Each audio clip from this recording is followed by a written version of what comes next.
그 크신 하나님의 사랑 말로 다 영영 못하네. 저 높고 높은 별을 넘어 이 낮고 낮은 나기에 저보다 영원 구하여 그 아들 보내사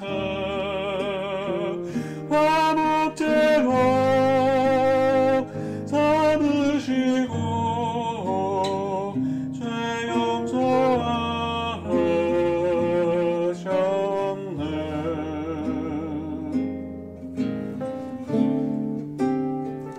괴로운 시절 지나가고 땅 위에 영화 쇠할 때 주 믿지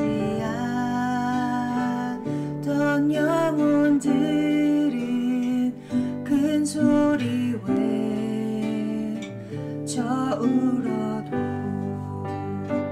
주 믿는 성도들에게 큰 사랑 베푸사 우리의 죄 사했으니 그 은혜 잊을까. 하나님 크신 사랑을 증명다 못하네.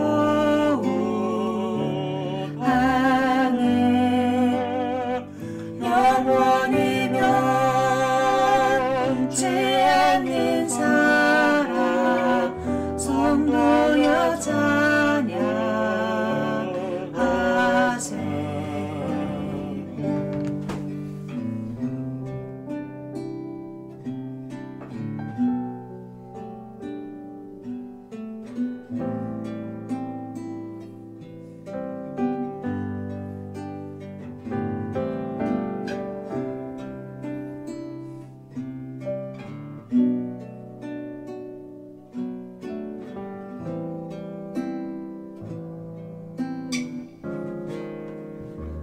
하늘을 두루마리 삼고 바다를 먹물 삼아도 한없는 하나님의 사랑 다 기록할 수 없겠네. 하나님의 크신 사랑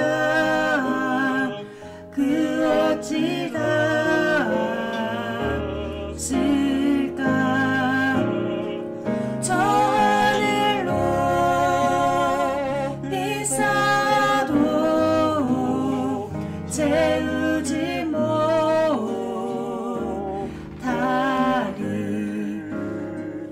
하나님 크신 사랑은 증명다 못하네.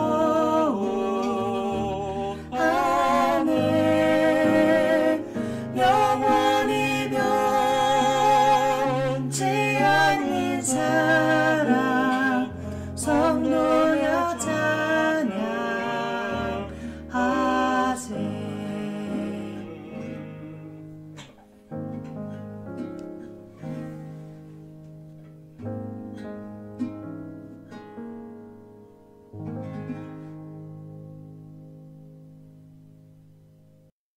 하늘에 계신 우리 아버지여, 이름이 거룩히 여김을 받으시오며 나라의 임하옵시며 뜻이 하늘에서 이룬 것 같이 땅에서도 이루어지이다.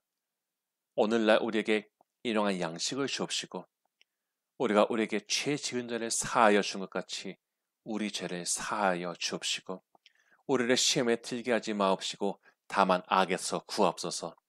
대개 나라와 권세와 영광이 아버지께 영원히 있사옵나이다. 아멘.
하늘에 계신 우리 아버지, 하나님의 자녀인 저희들이 신령과 진정으로 드리는 이 예배를 통하여 하늘 하나님을 높여드리고 이 땅에 우리들은 구원과 사죄의 은총을 누리는 시간이 되게 하여 주시옵소서.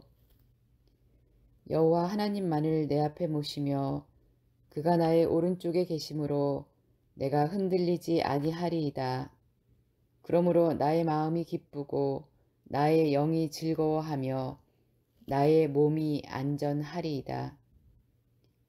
하나님, 어느 때에 세상 일에 간섭하십니까? 지금이 그때가 아닙니까? 눈에 보이지도 않는 바이러스가 전 세계를 뒤흔들어 바꾸어 놓았습니다. 전염병의 기세는 전혀 사그러질 줄 모르고 저희들의 공포는 점점 더 깊어져 갑니다. 아버지, 이 고통 속에서 세상을 속히 건져 주시옵소서.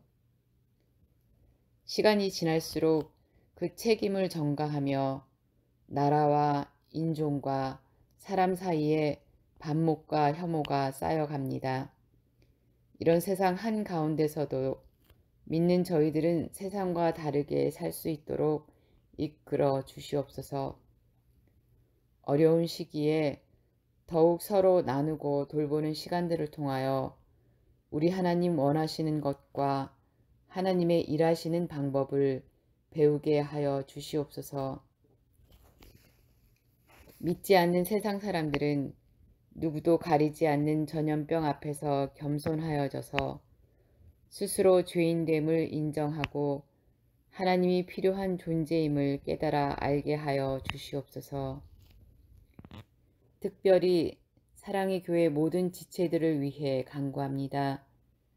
궁일이 여기셔서 한 사람 한 사람 사정과 형편에 따라 주께서 눈동자와 같이 지켜주시고 안전함과 생업을 책임져 주시기를 간구합니다. 하나님은 어디에나 계시고 우리는 어느 곳에서나 예배할 수 있음을 믿습니다. 그러나 저희들에게 하루속히 하나님의 성전에서 형제 자매들과 함께 마음껏 예배할 수 있는 날을 속히 허락하여 주실 것을 소원합니다. 환난 가운데서 우리를 구원하시는 예수님 이름으로 간절히 기도합니다. 아멘.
하나님, 이번 한 주도 주의 백성들의 안전과 건강을 지켜주셔서 감사합니다. 우리가 일상에서 당연히 누리던 것들을 감사할 줄 아는 사람들이 되게 하시고 우리에게 주어진 날들을 귀하게 여기며 하나님 보시기에 기쁨이 되는 사람으로 성숙하게 하시고 성장하게 하여 주시옵소서. 현재 어려움을 겪고 있는 성도님들에게 인내할 수 있는 힘과 소망을 허락하시고 하나님의 도우심을 바라며 바치는 예물에 하나님의 깊은 손길이 닿게 하여 주시옵소서. 지난날 우리가 주님 보시기에 부족하고 미숙했던 것들이 있다면 용서하여 주옵시고 하나님의 자비와 평강이 우리 마음에 강하게 뿌리내리게 하여 주시옵소서. 예배의 자리로 나오면서 하나님께 감사와 소망의 예물을 가지고 나온 성도님들에게 하나님의 기억하심이 있게 하옵시고 주님의 주권을 확실히 인정하는 신앙의 결단과 지혜가 있게 하사 우리를 주님의 사용받는 도구가 되게 하여 주시옵소서. 예수님의 이름으로 기도합니다. 아멘. 내가 복음을 전할지라도 자랑할 것이 없음은 내가 부득불 할 일임이라. 만일 복음을 전하지 아니하면 내게 화가 있을 것이로다. 내가 내 자유로 이것을 행하면 상을 얻으려니와 내가 자유로 아니한다 할지라도 나는 사명을 받았노라. 그런즉 내 상이 무엇이냐? 내가 복음을 전할 때 값없이 전하고 복음으로 말미암아 내게 있는 권리를 다 쓰지 아니하는 이것이로다. 내가 모든 사람에게서 자유로우나 스스로 모든 사람에게 종이 된 것은 더 많은 사람을 얻고자 함이라. 유대인들에게 내가 유대인과 같이 된 것은 유대인들을 얻고자 함이요 율법 아래에 있는 자들에게는 내가 율법이 있지 아니하나 율법 아래에 있는 자와 같이 된 것은 율법 아래에 있는 자들을 얻고자 함이요 율법 없는 자에게는 내가 하나님께는 율법 없는 자가 아니요 도리어 그리스도 율법 아래에 있는 자이나 율법 없는 자와 같이 된 것은 율법 없는 자들을 얻고자 함이라. 약한 자들에게 내가 약한 자와 같이 된 것은 약한 자들을 얻고자 함이요 내가 여러 사람에게 여러 모습이 된 것은 아무쪼록 몇 사람이라도 구원하고자 함이니 내가 복음을 위하여 모든 것을 행함은 복음에 참여하고자 함이라. 운동장에서 다름질하는 자들이 다 달릴지라도 오직 상을 받는 사람은 한 사람인 줄을 너희가 알지 못하느냐? 너희도 상을 받도록 이와 같이 다름질하라. 이기기를 다투는 자마다 모든 일에 절제하나니 그들은 썩을 승리자의 관을 얻고자 하되 우리는 썩지 아니할 것을 얻고자 하노라. 그러므로 나는 다름질하기를 향방 없는 것 같이 아니하고 싸우기를 허공을 치는 것 같이 아니하며 내가 내 몸을 쳐 복종하게 함은 내가 남에게 전파한 후에 자신이 도리어 버림을 당할까 두려워함이로다.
여러분이 어려운 때 얼마나 갑갑하고 걱정이 많으십니까? 여러분의 안전과 건강을 위해서 새벽마다 기도하고 있습니다. 좋은 모습으로 뵙기를 기대합니다. 본문의 말씀을 가지고 복음의 경주라는 제목으로 같이 은혜를 나누시겠습니다. 제가 최근에 마키아벨리의 군주론을 읽었습니다. 학생 시절에 말로만 듣던 책을 읽게 된 것이죠. 이 책에서는 군주가 백성과 귀족을 다스리는 태도에 대해서 많이 언급을 하고 있어요. 또한 군주에게는 사자의 용기와 여우의 지혜가 필요하다라고 합니다. 예수님 또한 제자들에게 양처럼 순전하고 뱀처럼 지혜로우라고 하시지 않으셨습니까? 근데 마키아벨리 당시에 일반 대중은 대부분 글을 읽지 못했습니다. 그러니 지금 기준으로 보면요, 상당히 무지해 보일 수밖에 없었던 것이죠. 그러나 동시에 그러한 대중의 도움 없이는 군주가 설 수 없습니다. 그래서 군주는 정치적으로 다양한 면을 가지고 있어야 한다는 것입니다. 너무 자애롭게만 해도 결국은 위신이 약해져서 국가의 기반이 흔들리고, 너무 잔인하면 원망을 사서 반란이 일어나는 것입니다. 아무튼 군주의 가장 큰 역할은 군대를 잘 관리해서 외부의 침입에서 백성을 지켜내는 것입니다. 그런데 군주나 국민들이 자기가 지키기 싫다고 해서 돈을 주고 용병을 들여오는 것에 익숙해지면 결국 그 용병 때문에 망하게 되는 것입니다. 이렇게 세상의 많은 일들은 한 가지 방향으로만 되는 것이라기보다는 다양한 것들이 균형 가운데 유지될 때 가장 좋은 상태에 이르는 것이고, 그래서 그것이 어려운 것임을 알게 해줍니다. 우리가 가지는 신앙을 볼까요? 그 안에서도 상당한 다양성이 있죠. 성향이 굉장히 다릅니다. 어떤 사람은 이지적이고 논리적인 것을 좋아하고, 어떤 사람은 뭔가 나의 감정을 흔들고 신비적이고 압도하는 권위를 느끼고 싶어 합니다. 이 경우에 하나님 당장 눈에 보이는 것도 아니고 나에게 직접 말씀해 주시지 않는다 생각해서 자기가 좋아하는 지도자에게 함몰되기도 합니다. 같은 것을 보면서도 온건하게 생각하는 사람도 있고, 상당히 과격하고 엄격하게 생각하는 사람도 있습니다. 우리가 알다시피 AD 70년에 예루살렘은 로마에 의해서 멸망당했는데, 당시 예루살렘의 성 안에서도 문을 열고 로마에게 항복하자는 쪽과 결사항전하자는 쪽과의 갈등이 굉장히 심했습니다.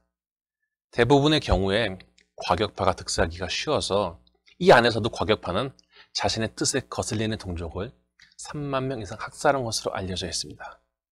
혁명의 시대를 연구해 보면요, 일단 기존의 체계를 뒤엎어버리고 혁명에 성공하면 이제 그 안에서도 다양한 분파끼리 갈등이나 이권 다툼이 생겨나게 되고, 결국에는 상대편을 반혁명 세력으로 몰아서 다 제거해야지 수습이 되는 것입니다. 이렇게 정치적으로든 사상적으로든 다양한, 아니 정확하게 표현하자면요, 나의 생각과 달라서 불편함을 주는 사람과 같이 사는 세상에서 신앙인 우리가 지향해야 되는 태도는 무엇이란 말인가? 물론 뭐 상황이 어떻게 됐든 간에 내 자존심이 중요한데, 이거 한 수 꺾고 들어간다는 거요? 상당히 기분 상하는 일이고 손해보는 일로 생각되어집니다. 그리고 자세히 관찰해 보면요, 의견이 달라질 경우에 상대를 향한 태도가 적대적이 되거나 언어가 불순해집니다. 그러다 보니까 상대방의 말이나 행동 때문에 기분이 아주 나빠지고 감정의 골이 깊어진 일이 종종 발생하곤 합니다. 대단한 논리나 대단한 명분 때문이 아니라 내 기분 상한 것이 상대방에 대한 적대적인 태도의 이유가 된다는 것입니다. 20년 전에 어느 부부가 아이들과 같이 바캉스를 갔습니다. 차를 타고 가면서 해변을 찾고 있었는데 복잡한 길이 나와서 긴장하고 있었습니다. 아내가 운전하고 있었고 남편이 옆에서 이렇게 지도를 보고 있었는데 지도를 가까이 보려고 고개를 숙였습니다. 근데 마침 동시에 아내도 사이드 미러를 보면서 차선을 변경하려고 했는데 남편 머리가 가리니까 큰 소리로 "머리 치워!" 라고 소리를 질렀습니다. 아내는 남편과 아이를 해변에 내려놓고 주차할 곳을 찾으러 갔는데 앞에는 파도가 치고 갈매기가 날고 사람들은 즐거워하지만요, 남편은 영 놀 기분이 아니었습니다. 내가 여기 왜 왔지 싶습니다. 그러니 바캉스 와서 쉬고 가는 것이 아니라 아내가 언제 틈을 보이는지 그 기회만 이렇게 잡고 있습니다. 어떤 두 세력이나 그룹 간의 갈등이 생기는 것도 알고 보면요, 이런 사소한 것일 수 있습니다. 수나라 왕자가 굳이 고구려를 쳐들어온 것은 전략적으로 고구려가 너무 필요해서가 아니라 자기가 황제가 되고 주변 나라 군주들을 다 불러서 인사하라고 했는데 고구려가 오지 않았기 때문이라고 합니다. 에스더를 보면요, 페르시아 왕의 왕비가 폐위된 것은 왕이 불렀는데 오지 않았기 때문입니다. 이처럼 그 지위가 높든 낮든 간에 우리는 감정이 상해버리면요, 상대편에 대해서 혹독하거나 치졸하게 굴게 되고, 또 평상시에는 이런 감정이 있으면 당연히 상대방에 대한 원망과 비난과 공격을 늘 담으면서 퍼붓기 마련이죠. 오늘 본문에 나타난 바울은 바로 이렇게 반목하는 사람들을 보았습니다. 계층이나 성향이나 문화가 다른 사람들이 서로 상대편을 비판하고 적대시하고 있었던 것입니다. 예수님 또한 당시에 분노에 가득 찬 사람들을 보셨습니다. 유다와 사마리아는 아예 공중 기도 시간에 상대방에게 저주를 내려달라고 기도를 했고 상대방의 지역에 들어가지도 않았습니다. 예수님의 제자들은 로마에 대해서 서로 의견이 달랐는데 어떤 이는 로마 편에 붙어서 세금을 걷던 사람이었고 어떤 사람은 젤롯, 열심당이어서 로마를 상대로 혁명을 일으키려고 하였습니다. 그래서 겟세마네 동산에서 칼을 가지고 다니던 제자들에 대한 기록을 보게 되죠. 이렇게 보면은 1979년도에 있었던 이란 회교도 혁명도 그렇고 현재 터키의 상황도 그렇고 세속적인 세력과 급진적인 원리주의 사이에서 반목이 나타나는 것을 보기는 어렵지가 않습니다. 바울은 유대인의 자손이요 베냐민 지파요 바리새인이었습니다. 그러나 동시에 그는 이스라엘이 아니라 다소, 지금의 터키 영토죠. 여기에서 태어났고 또 날 때부터 로마 시민이었습니다. 원래 이름은 사울이었지만 국제적으로 활동하기 위해서 바울로 이름이 바뀌게 되죠. 그러니 애초에 바울을 보는 시선은 곱지 못한 부분이 있었을 것입니다. 이런 컴플렉스 때문인지 아니면 진짜 열정이 넘쳐서인지 바울은 누구보다도 예루살렘의 종교적 지도자들에게 잘 보이려고 애랬습니다. 불타오르는 열정으로 예수 믿는 사람들 잡아다 때리고 가두고 심지어는 죽기까지 하였습니다. 스데반의 죽음에서 시작해서 다메섹으로 가는 것까지 발벗고 나서서 혹독한 태도를 취합니다. 그러던 그가 예수를 만나고 완전히 인생의 방향이 바뀌었습니다. 정말 죽었다 다시 태어난 정도의 커다란 변화를 겪게 된 것이었습니다. 그러니 유대인들 입장에서 보면요, 어제까지 예수 믿는 사람 찾겠다고 난리치던 사람이 이제는 예수를 전파하겠다는 것이고, 이러니 바울에 대해서 많은 분노와 오해가 있고 배신감이 끓지 않았겠습니까? 그런데 이런 바울이 복음을 전파하면서 유대인들에 대할 때는 유대인들의 생각과 기준에 맞춰 행동하고 이방인들을 상대할 때는 또한 그렇게 맞춰서 행동했던 것입니다. 그러니 이러한 태도는 상당한 오해와 불만에 살 수밖에 없었던 것입니다. 제가 서울에서 부목사로 섬겼을 때 70대 이상의 남자 교부 그리고 또 40대 청장년, 10대 학생부를 몇 년간 동시에 맡았습니다. 그때 제 나이가 30살이었어요. 그러니 나이 드신 분들을 상대할 때는 그분들의 수준과 정서에 맞는 말을 해야 하고 중학생한테는 또 중학생에게 맞는 말을 해야 했습니다. 마찬가지로 바울은 세계에 흩어져 있는 유대인의 회당을 중심으로 전도를 했기 때문에 유대인도 상대해야 됐고 이방인도 상대해야 됐습니다. 그러다 보니 참 오해도 많이 사고 이런저런 구설수도 많았고 결정적으로 그의 사도권에 대해서 인정하지 않는 사람들도 많이 있었습니다. 본장 1절에서 2절을 보면은 이 부분에 대한 입장이 나타나 있습니다. 실상 사도는요, 예수님과 함께 행동했으며 부활의 증인이어야 되는데 이런 사람이 수백 명이나 되었지만은 바울은 실제로 예수님을 만난 적도 없었습니다. 다만 다메섹 도상에서 주님의 소리를 들었고 자신의 사도됨을 주장하였지만 많은 사람들에게 인정받지 못했던 것입니다. 그래서 이런 약점을 가진 그가 그나마 택한 방법이 자비량, 즉 자기가 알아서 선교비를 마련해서 돌아다니는 전도자가 되었던 것입니다. 기본적으로 바울은 성도의 지원을 받는 것이 맞다는 것을 알고 있었습니다. 13절에 보면 바울은 성전의 일을 하는 이들이 성전에서 나누는 것을 먹으며 제단에서 섬기는 이들은 제단과 함께 나누는 것을 너희가 알지 못하느냐라고 합니다. 그러면서 14절에 보면은 이와 같이 주께서도 복음 전하는 자들이 복음으로 말미암아 살리라 명하셨느니라 라고 합니다. 더더군다나 바울은 많은 후원을 받았던 사람입니다. 그 행적을 보면은 그를 돕는 사람들이 많이 있었음을 알 수가 있죠. 그럼에도 자기가 스스로를 위해서 직접적인 지원 요청을 하지 않는 것에서는 이래저래 약점과 오해를 많이 받던 바울의 마음을 읽을 수가 있습니다. 바울은 빌립보서 4장 12절에 자신은 비천에 처할 줄도 알고 풍부에 처할 줄도 알아. 모든 일 곧 배부름과 배고픔과 풍부와 궁핍에 처할 줄 아는 일체의 비결을 배웠다라고 합니다. 이런 맥락에서 나오는 말이 바로 다음 절인 내게 능력 주시는 자 안에서 내가 모든 것을 할 수 있느니라 입니다. 이렇게 바울은 다양한 모습으로 살았던 사람이었습니다. 그런데 그렇게 피곤하게 살았던 이유는 한 가지인데 그것은 바로 복음의 사명을 이루기 위한 것이었습니다. 그가 복음을 전파한 것은 그것이 너무 즐겁고 항상 좋은 결과만 있었기 때문이 아니었습니다. 그에게 그것은 하지 않으면 안 되는 것이었습니다.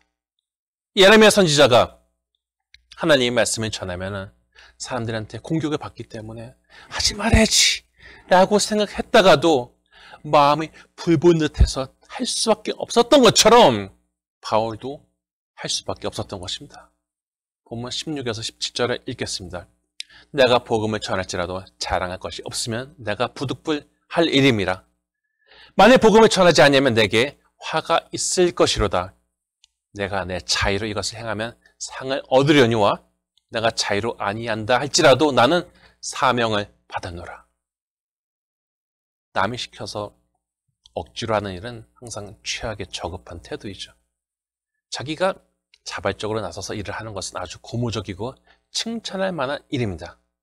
그런데 자발적으로 잘하던 사람도 주변에서 이런저런 오해도 듣고 거절도 당하고 심지어는 엉뚱한 공격까지 받게 되면 하고자 하는 의지가 팍 하고 꺾이게 됩니다. 내가 선의를 가지고 자발적으로 임했는데 결국은 이런 대우를 받아야 된단 말인가? 이런 엄청난 시리가 생길 수가 있습니다. 그런데 이런 자발적인 선의마저 넘어서는 것이 바로 사명입니다. 사명은 순종의 그 토대를 두고 있는 것입니다. 그래서 설사 자신 안에 순간적인 기쁨이나 만족이 없더라고 할지라도 자기가 해야 할 일에 꿋꿋이 해 나가는 것입니다. 우리가 사명이란 말을 남발해서는 안 되는 이유가 여기에 있는데 눈앞의 상황이나 자기 감정의 풍파 때문에 접어버린 일이라면 사명이라고 할 수가 없는 것입니다. 19절에 바울은 자기가 그렇게 오해 사는 행동을 한 이유에 대해서 이렇게 말하고 있습니다. 내가 모든 사람에게 자유하나 스스로 모든 사람에게 종이 된 것은 더 많은 사람을 얻고자 함이로다. 우리가 전도하려고 하다 보면요, 참으로 마음이 약하고 어린 사람들을 볼 수가 있습니다.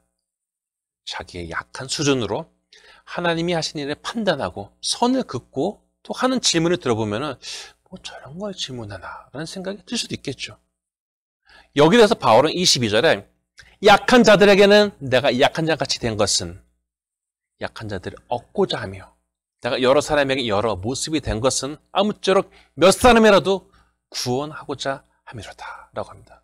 이렇게 자기 주장이나 편한 태도도 내려놓고서 복음을 전한 것에 대해서 바울은 23절에 내가 복음을 위하여 모든 것을 행함은 복음에 참여하고자 함이로다 라고 합니다. 우리는 복음의 어떤 개념이나 설명으로 생각하기 쉽지만 자신의 인생을 바꿔놓은 복음에 대해서 바울이 설명하고 있는 것은 이러한 복음을 전파하는 것이 바로 복음에 참여하는 것임을 알게 해줍니다. 그냥 멀리서 구경만 하고 바라만 보는 복음이 아니라 우리의 인생을 통하여 동참하고 연결되어지는 것이 바로 복음인데, 이 복음을 여러 사람에게 전파하고 알리는 것이 바로 복음의 삶을 사는 것임을 우리는 알아야 됩니다. 놀랍게도 전도를 해봐야지만은 우리는 이 복음이 우리 안에 더 강력하게 역사하고 계심을 경험할 수가 있습니다. 헌금의 경험을 들어볼까요? 어려울 때 하나님 앞에 바친 경험이 있으면요, 정말 좋습니다. 저도 죄 없을 때 이렇게 헌금을 드린 적이 여러 번 있었는데, 근데 그게 얼마나 큰 축복을 가져왔는지 모릅니다. 과부의 2렙돈을 주님이 선하게 보신 것처럼 어려운 가운데 바치는 것을 하나님께서도 기억하시고 생각도 못할 축복으로 갚아주실 것을 보기는 어렵지가 않습니다. 마찬가지로 내가 불편한 가운데에서도 내 마음이 별로 자발적으로 하고 싶지 아니한 가운데에서도 복음을 전파하면은 바로 내가 복음의 한 부분으로서 서게 되는 것입니다. 예수님이 십자가에 못 박혀 돌아가시면서 내 죄를 씻으시고 구원에 이르게 하신 이 승리의 증거로서 내 삶이, 내 전도가 사용되어지는 것입니다. 바울은 당시에 운동 경기에 나가기 위해서 애쓰는 사람들을 보았던 것으로 생각되어집니다. 저는 바울이 로마 총독과 헤롯 왕 앞에서 자신의 신앙을 변증한 가이사랴 원형 극장에 가보았는데, 그 옆에는 해변에서 벌어지는 레이스 운동 경기하는 그 경기장이 있습니다. 바울은 썩을 면류관을 위해서도 자신을 절제하는 선수들을 보면서, 그런 사람들도 이렇게 애를 쓰고 자기를 절제하는데 썩지 않은 면류관을 쓴 우리가 그 상 위에서 열심히 달려야 하지 않겠냐고 간절한 마음으로 권고하고 있는 것입니다. 그런데 여기에 더해서 나름대로 애를 쓰고 달리지만은 이것이 자기 개인의 위상이나 자존심을 높이는 교만의 상이 되지 않기 위해서 자신이 돌아보며 절제하는 바울의 태도가 바로 따라붙게 됩니다. 26에서 27절을 보게 되면은 바울 자신은 아무 방향도 없는 것처럼 열정만 가지고 달리는 그런 태도를 취하지 않고, 싸워도 그 대상을 분명히 하지 않고 자기 딴에만 열심히 살았다는 그런 삶이 아니라 오히려 상당히 자신을 잘 관리하는 삶에 대해서 말을 하고 있습니다. 나름대로 자기 열심으로 살았지만 이게 자기 상급이 되어서 그 교만이 자기를 삼킨 사람들을 바울은 많이 봤습니다. 자기 또한 과거에는 바리새인으로서 공명심에 잡혀서 자기 열심을 자기 의로 삼았던 사람이었습니다. 우리가 복음을 전파하면서 복음에 참여한다는 것은 너무나도 귀하고 아름다운 일이죠. 그런데 우리가 변질되고 타락하게 되므로 복음에도 오명에 끼치는 사람이 되어서는 안 될 것인데, 성도가 이러한 잘못을 저지르는 가장 큰 이유는 영적인 경계가 느슨해진 가운데 마음속에 교만한 마음이 생기기 때문입니다. 그러므로 끝까지 주님의 복음을 빛나게 하고 그것 가운데 영광을 드리고 싶은 사람은 자신의 욕망과 교만의 미혹을 다스릴 만한 자기 절제와 분별력을 가지고 항상 주님 앞에 자신을 낮추는 순종의 훈련과 고백을 해야 됩니다. 오히려 이런 낮아짐이 우리를 더욱더 주님 안에서 단단히 붙들어매는 강력한 무기임을 알아야 된다는 것입니다. 우리는 주를 향한 열심이 나의 타락으로 끝나버리는 사람이 아니라 복음에 참여하여 주님의 도구로 사용되는 것 자체를 기쁘고 영광스럽게 생각하는 영적인 지혜의 사람이 되어야 할 것입니다. 우리 앞에 주어진 복음의 레이스를 오직 주님의 영광 위에서만 달린다면 이것이 우리를 상급을 잃지 않는 복된 성도로서 주님 나라 앞에 서게 할 것입니다. 바라옵기는 그 인생 자체가 복음에 참여하는 성도, 복음의 경주를 끝까지 달려나가 썩지 않는 면류관을 얻는 복된 성도가 다 되시기를 주님의 이름으로 축원합니다. 하나님, 우리가 다양한 상황 속에서도 견딜 수 있고 신앙을 지킬 수 있는 능력을 가지게 하옵시고 주님이 원하시는 복음의 전파자가 되게 하여 주시옵소서. 감정적으로 불편하거나 내키지 않는 경우도 있겠지만 나의 감정을 넘어서는 주님의 사명자가 되게 하사 이것을 통하여 주님께 영광 돌리기를 원합니다. 예수님이 우리의 죄를 씻기시고 구원케 하시는 복음이 우리 신앙의 토대가 되게 하사 흔들림 없이 예수로 힘을 얻고 능력을 얻어서 선한 영향력을 끼치는 성도님들이 되게 하여 주시옵소서. 주님 앞에 늘 겸손한 마음으로 살게 하시고 끝까지 잘 지킨 선한 열매를 가지고 하나님 앞에 서는 성도가 되기를 원하오니 마침내 이것을 할 수 있는 축복을 성도님들에게 임하게 하여 주시옵고 힘을 다하여 주시옵소서. 하나님, 우리 앞에 있는 복음의 레이스를 끝까지 달려나가기를 원합니다. 우리의 완주를 통하여 영광 받으시옵소서. 우리에게 거룩하고 선한 사명감 주셔서 감사합니다. 예수님의 이름으로 기도합니다. 아멘.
이제는 우리 주 예수 그리스도의 무한하신 은혜와 하나님 아버지의 지극하신 사랑과 성령님의 감화 감동하심이 복음에 참여하고자 하는 마음의 결단이 있는 성도님들에게 지금부터 영원까지 함께 하시기를 축원하나이다.